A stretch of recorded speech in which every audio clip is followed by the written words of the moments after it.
Aerodynamic WAP5 क्या है? Aerodynamic WAP5 जो लोग इसे इतना प्यार करते हैं, क्यों लोग इसे इतना ढूंढ रहे हैं, क्यों ये रेल प्रेमियों के दिलों में छाया हुआ है?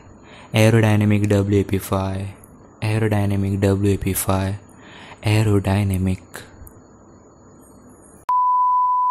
अगर आप भी एरोडायनेमिक WAP5 को ढूंढ रहे हो या फिर आप ये बात जानना चाहते हो कि उसमें ऐसा क्या खास है, तो चलिए जानते हैं। ब्लैक बोर्ड और चौक तो तैयार है ना? तो लगाइए फिर। अच्छा सुनो, सब्सक्राइब करते वक्त घंटी बजा देना ताकि प्लेटफॉर्म पे आने वाली नई ट्रेन मिस ना हो। हमारे रेलवेज़ में जो पुराने लोकोमोटिव्स होते थे या फिर होते हैं, फॉर एग्ज़ाम्पल WCM या फिर WAG5 या फिर WAMs या फिर और भी डीजल लोकोमोटिव्स, अगर आपने उनका फ्रंट पार्ट देखा होगा तो आपको पता होगा कि वो ऐसे एकदम स्ट्रेट होते हैं। पिक्चर में तो आपने देख ही लिया होगा कि ये होती हैं एकदम स्ट्रेट ऐसे। जब ये लोकोमोटिव मोशन में होती है, मेरा मतलब आगे की तरफ गति पकड़ती है, तब इसे बहुत ज़्यादा एयर ड्रैग का सामना करना पड़ता है। एयर ड्रैग का मतलब कि एक ऐसा फोर्स जो इस लोकोमोटिव के मोशन को अपोज करे। और आसान भाषा में समझाऊं तो सामने से आने वाली हवा सीधा आके इस लोकोमोटिव से टकरा जाती है। उसके लिए इस सीधे चेहरे वाले लोकोमोटिव से टकराने की बजाय और कोई ऑप्शन नहीं होता है। इससे होता क्या है कि इस लोकोमोटिव पे बहुत ज़्यादा दबाव पड़ता है और इसके इंजन के मोटर पे भी दबाव पड़ता है। वैसे तो WCM 125 किलोमीटर प्रति घंटे के रफ्तार पे चल सकती है, पर इससे इसकी एक्सेलरेशन पावर बहुत कम हो जाती है। जैसा कि आपने देखा कि इस लोकोमोटिव के इंजन पे बहुत ज़्यादा दबाव पड़ता है और इसकी एक्सेलरेशन पावर बहुत कम हो जाती है। अब इस एयर ड्रैग से बचा कैसे जाए? हमारे यहाँ एक कहावत है, जब सीधी उंगली से घी नहीं निकले तो उंगली टेढ़ी कर लेनी चाहिए। यहाँ पे उंगली टेढ़ी करने की ज़रूरत नहीं है, बस इस स्ट्रेट लाइन को काट देना है और इसे कर्व जैसा बना देना है, एकदम ऐसे।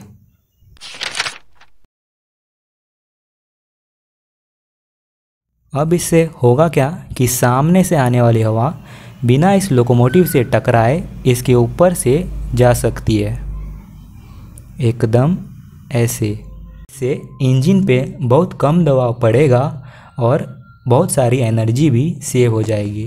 स्पीड में तो कोई फ़र्क नहीं पड़ता, पर इससे होता क्या है कि ट्रेन की एक्सेलरेशन पावर बढ़ जाती है। ट्रेन बहुत जल्दी एक्सेलरेट कर पाती है। अगर आपने बुलेट ट्रेन को देखा होगा तो आपको पता होगा कि वो होती है एकदम स्ट्रेट ऐसे। तो यहाँ पे एयर ड्रैग का कोई कॉन्सेप्ट आता ही नहीं। सो आई होप कि आपको एरोडायनेमिक के बेसिक्स के बारे में समझ आ गया होगा। तो चलिए आगे बढ़ते हैं और जानते हैं कि आप कौन से एरोडायनेमिक WAP5 के बारे में बात कर रहे हैं। ये वाला जो अभी CLW में बन रहा है या फिर ये वाला जो ऑलरेडी बन चुका है और रेवाड़ी में रेवाड़ी पैसेंजर के साथ घूम रहा है। सो मुझे 100% 100% पता है कि आप CLW में बन रहे WAP5 के बारे में बात कर रहे हैं, पर उससे पहले हम लोग इंडिया का जो फर्स्ट एरोडायनेमिक WAP5 लोकोमोटिव है उसके बारे में बात कर लेते हैं। एरोडायनेमिक WAP5 ये है इंडिया का फर्स्ट एरोडायनेमिक लोकोमोटिव। इसके ऊपर ऑलरेडी मैंने एक वीडियो बना रखी है। अगर आपको वीडियो देखना है तो ऊपर दिए गए आई बटन को क्लिक कीजिए और वो वीडियो देख लेना। अभी बात करें तो ये लोकोमोटिव CLW में बना था और रेलवेज के अनुसार ये लोकोमोटिव 200 किलोमीटर प्रति घंटे की रफ्तार पे चल सकता है, ऐसा रेलवेज का कहना है। मैं नहीं कह रहा, ट्वीट देख लेना। जब इस लोकोमोटिव को CLW ने भारतीय रेलवेज को सौंपा तब भारतीय रेलवे ने इस लोकोमोटिव को भोपाल शताब्दी में कपल कर दिया गया और तब सबको यही लगा कि अब ये भोपाल शताब्दी के साथ ही कपल कर दिया जाएगा। पर भोपाल शताब्दी के 2-3 दिन होने के बाद इस लोकोमोटिव को दुरंतो, गरीब रथ और यहाँ तक रेवाड़ी में रेवाड़ी पैसेंजर के साथ कपल कर दिया गया। ये बात मैंने अपनी पहली वीडियो में भी कही थी। अगर ये एक स्पेशल लोकोमोटिव है, जैसा कि रेलवे का कहना है, अगर ये एक स्पेशल लोकोमोटिव है तो इसे एक स्पेशल ट्रेन मिलनी चाहिए कि नहीं? क्या इसे भोपाल शताब्दी में कपल कर देना चाहिए था या नहीं। अब बात करते हैं CLW में बन रहे दो 4000 हॉर्स पावर के एरोडायनेमिक WAP5 लोकोमोटिव के बारे में। इनकी स्पेशलिटी यही है कि इन्हें पुश पुल मोड के लिए ऑपरेट किया जाना है और इनका जो एरोडायनेमिक लुक है वो इन्हें 4 चांद लगा देता है। चलिए अब इस लोकोमोटिव को वंदे भारत एक्सप्रेस के साथ कंपेयर करते हैं। उससे पहले अगर आपको पुश पुल लोकोमोटिव के बारे में पूरी जानकारी चाहिए तो ऊपर दिए गए आई बटन को क्लिक कीजिए। ऑलरेडी मैंने एक वीडियो बना रखी है, आप वो जाके देख सकते हैं। जैसे अपनी वंदे भारत है, अगर आपने उसका फ्रंट पार्ट देखा होगा तो वो भी उसे एरोडायनेमिक लुक देती है, जिससे कि उसकी एक्सेलरेशन कैपेसिटी बहुत हद तक अच्छी हो जाती है।